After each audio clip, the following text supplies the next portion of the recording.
What's up, everyone? It's your girl, Lady Sola, and I am here to deliver my top 5 rap albums of 2023.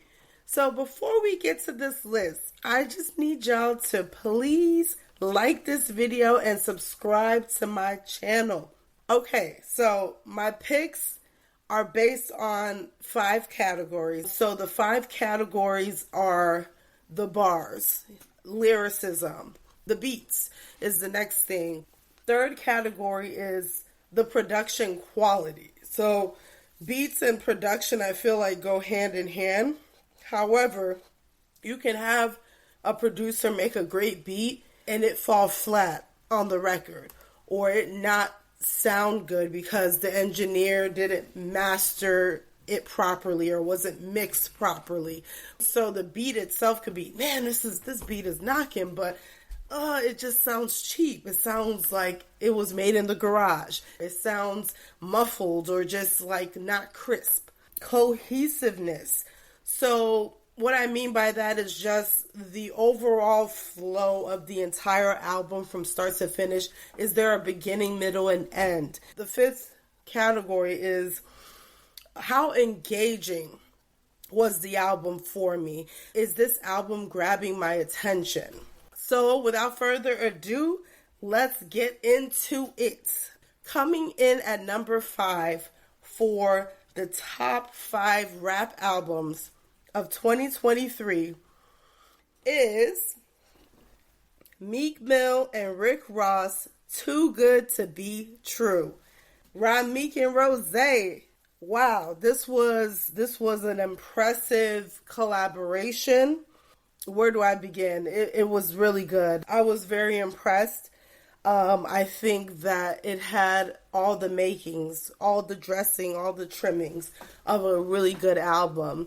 Their chemistry is unmatched. You know, they have a lot of history going all the way back to the beginning of MMG.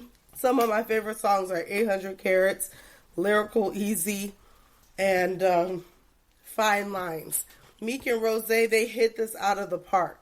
Their confidence, the presence that they bring to this album, they just have so much character, so much bravado. You just feel rich, you know what I'm saying? Like, you feel like you can go out and buy a foreign, cash.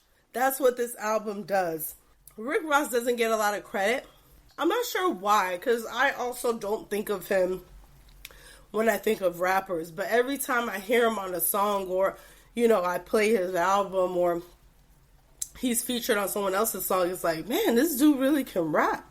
And he has a signature sound, just that smooth, laid back, but still hungry flow. It's always like a slower pace because he always gets on beats that makes him sound good.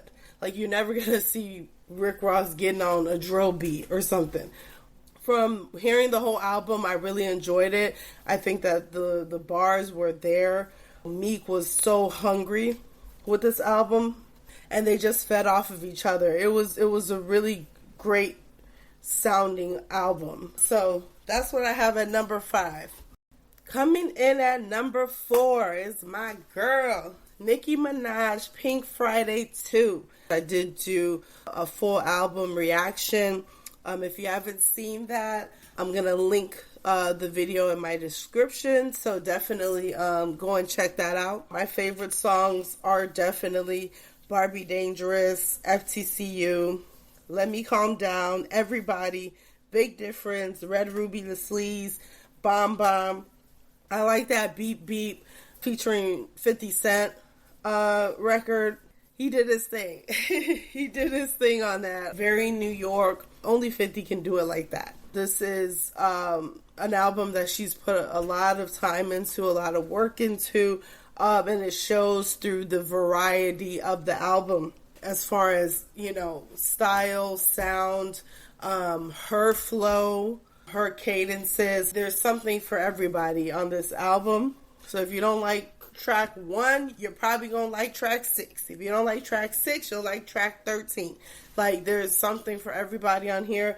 And she delivered. She delivered in all of her pockets. Her pop bag, she delivered on that. With Pink Friday Girls and Cowgirl, she delivered with more of the trap, catchy rap with FTCU, Everybody, and that's that hardcore, straightforward spitting. She delivered that with Let Me Calm Down. Barbie Dangerous, Falling For You, has grown on me as well. This album has a lot of bops. Her wordplay is very clever throughout a lot of the songs. Like, this is what she's known for, and she just continues to refine her craft. I love the creativity. I love the braggadocious of it. I love her being vulnerable and talking about, her marriage and her being a mother. So she's really touched upon some of the old core topics that we love to hear from her, that has become a staple for her, like all these rap bitches being her sons. And it doesn't get old because it is a signature of hers now. It absolutely is a fun album, and she has gone on record to say this is her favorite album, which is pretty interesting to me. That shows like that she really, really is enjoying the album. She's pleased with it. She is fulfilled by it. So number 4, Nicki Minaj, Pink Friday 2. Let's get it.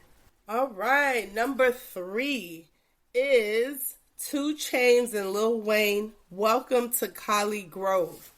This was a fun album. And it's crazy that in this top 5, there are 2 duo albums making it into it. I think that's very interesting. This was dope. The 2 of them have such illustrious careers individually and such interesting stories that you have to really take your time to peel back the layers to get to know, 2 Chainz, formerly known as Titty Boy, and Dwayne Michael Carter Jr., better known as Lil Wayne, Weezy F Baby. What can I say? My favorite records are G6, Big Diamonds, Pressure. Long story short, that is my favorite song from the both of them together. So there are some songs on the album that I feel like Wayne just bodied mercilessly. And then there are a few songs on the album that I feel like this is where 2 Chainz shined. Millions From Now, Crazy Thick is my favorite turn-up song of the album. You know what I'm saying? I love a good turn-up song.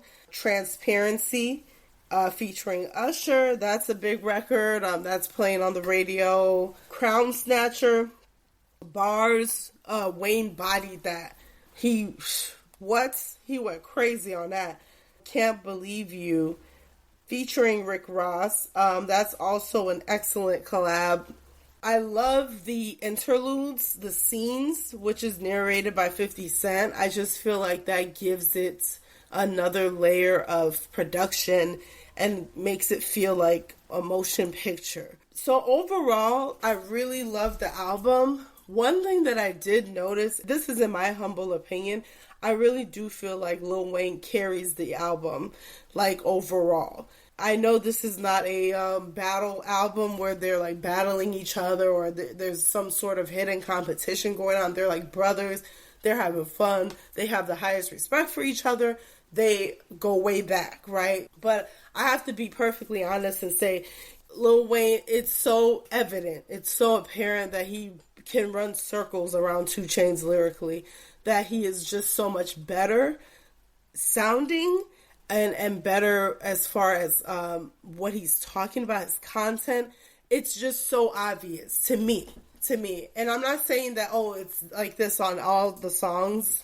Like I said, 2 Chainz is great at what he does. He definitely has specific talents that are well needed and appreciated on songs. Like, he is like that turn up kind of guy that's like laid back. He has so much flair. He definitely holds his own when it comes to that, but I'm sorry, Lil Wayne killed it. Like, he really did his big one on this. It reminded me like, wow, Wayne is really one of my favorite rappers. You kind of forget you haven't heard that artist in a long time. And then when you hear them again, it's like, oh my gosh, like, this man is unreal. Like, he is not human. It's a great collab album and it makes sense. And I do think they complement each other, but Wayne's just so much more elevated. That's all I can say. While Chains is great in some avenues and with some pockets, he just cannot hold a candle to Wayne. And if Wayne was not on this album, I probably wouldn't have gotten through the album. You know what I'm saying? To even listen to it. I just feel like Lil Wayne washed him. That's all. And that is my number 3 pick. All right, coming in at number 2, I got Travis Scott, Utopia. When I heard this album, I just was blown away. I thought to myself, this man don't miss. Like, even with all of the controversy that happened, you know, with Astroworld at the concert in Houston and the Kardashians trying to clean it up for him. It was such a very just sad, unfortunate turn of events with, you know, the people that didn't make it, the people that were injured, the traumatic experiences that came from that night. But with all that being said, Astroworld came out in 2018, so 5 years. 5 years later, he drops Utopia, and this is basically a masterpiece, if I can be honest. From a production standpoint, I'm not gonna lie, like, this album is ranked high for me because of the production. Those categories that I talk about, like, all of these albums that are on this list have a mixture of the categories that were important to me, with, you know, lyrics, production quality, cohesiveness, and all of that.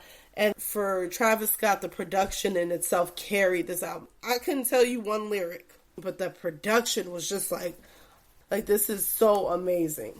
Like, shout out to all the producers, engineers, shout out to all of y'all, because y'all did y'all damn thing. So my favorite songs are Hyena, Thank God, My Eyes, Sirens, Meltdown featuring Drake. I do actually like that song a lot. Del Resto featuring Beyonce, I Know, love that song too. Circus Maximus, Schizo.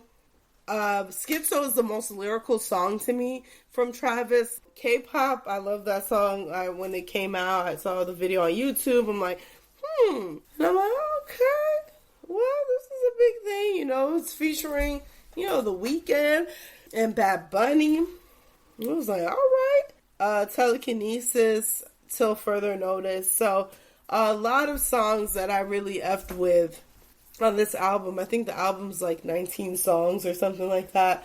It's overall an amazing body of work. It's like a no-skip album. Like, you can just hit play, let it play. It's just a vibe. And I feel like all of Travis's albums are like that. His features are great. You know, the feature with SZA is great. Drake, The Weeknd. Like, he got Beyonce on the album. Like, come on now. I had to put him high. He got the Beyonce feature. Like, I feel like she gives out, like, that one good feature every year to one artist. You know what I mean? One year it was Nicki. You know, one year Megan got it.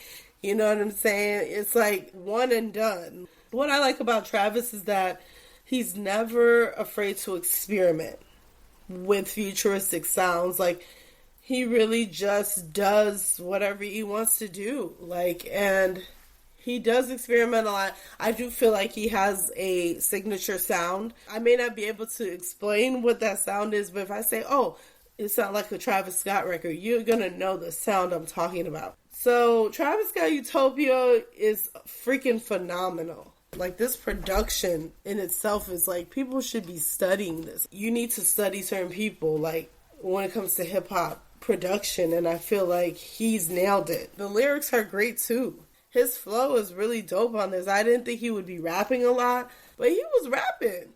The features were so good. So, Travis Scott Utopia, number 2.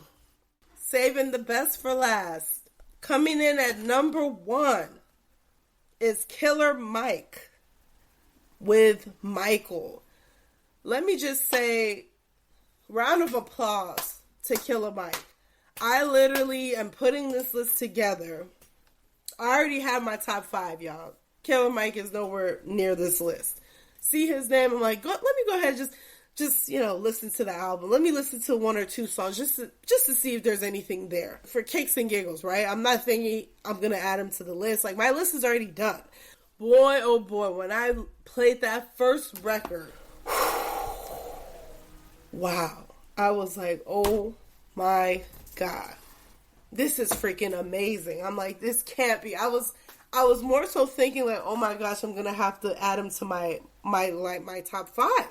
Off the first record, I'm like, no way. You can't be serious. Like, he can't be this good. Like, this is not real. I'm like, Killer Mike? Like, what? Oh my gosh. Like, this production, like how I talk about Travis Scott, like, I thought Travis Scott had it for production. I'm like, nobody is even in the same room with him as far as production on the album. When I heard this Killer Mike album, I'm like, oh yes, he got it. He absolutely got it. No questions asked.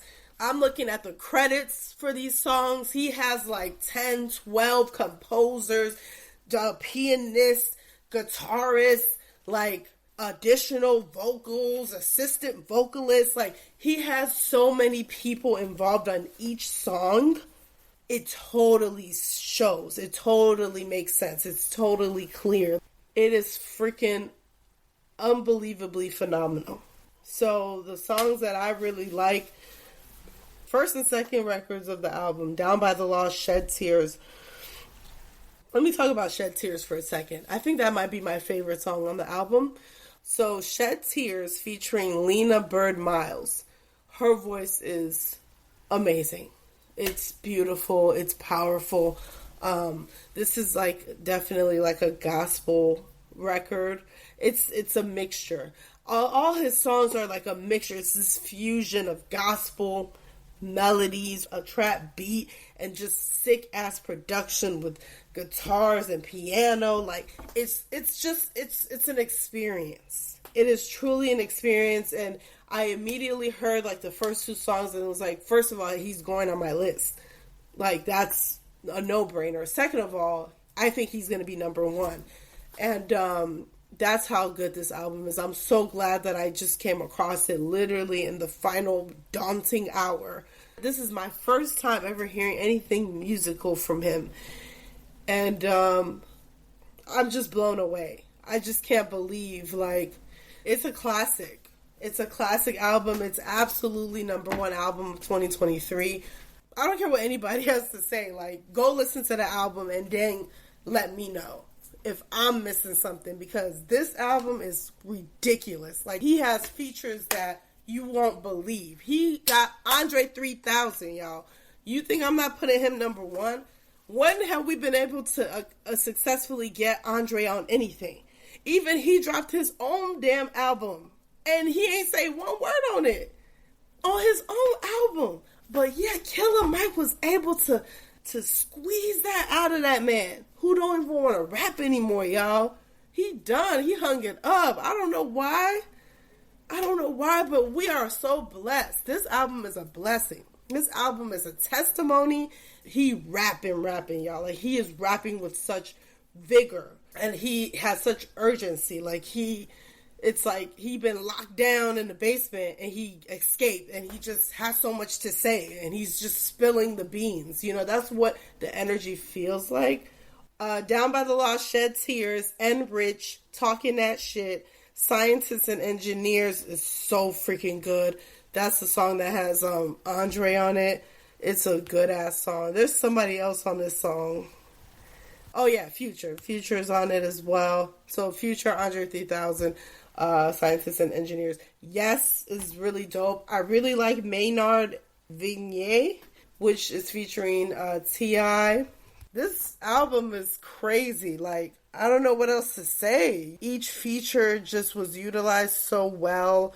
It wasn't random. It wasn't forced. It wasn't like, oh, we just need to get somebody on it. It was like, it was so cohesive. It was so like wrapped up in a pretty bow. The fact that he got an Andre feature, I don't care what the man was saying. This had to be number 1 for that. To get him on an album and he's rapping and the verse was sick too. Period. Like, period. Big ups to Killer Mike. You got my attention. This album kept me very engaged. Even the other albums, I had in and out moments where I had to like snap back into it, or I had to replay the songs I wasn't paying attention. This album, nah, it's like he grabs you by the collar and is like shaking you, like, listen to me. And you're like, I'm listening. Okay, yep, I heard every word you said. Like, that's what this album does, like, from the very beginning. Killer Michael, #1 album on my top 5 rap albums of 2023. And also, I do have an honorable mention, and that would be Kodak Black, When I Was Dead. My favorite songs are Kylie Grande, Close to Me, I'm Kodak, Hard Life, Burning Rubber, Let Me See, FU2, Right on Time, and Masterpiece. This album, it definitely showed like his range and his creativity. So shout out to Kodak Black, honorable mention. That is it. This is Lady Sola, and that is my top 5 rap albums of 2023. What were your favorite rap albums from this year? Let me know in the comments, and remember that it's not about how you start, it's about how you finish. Thank you so much for watching, and I will catch y'all on the next one. Bye.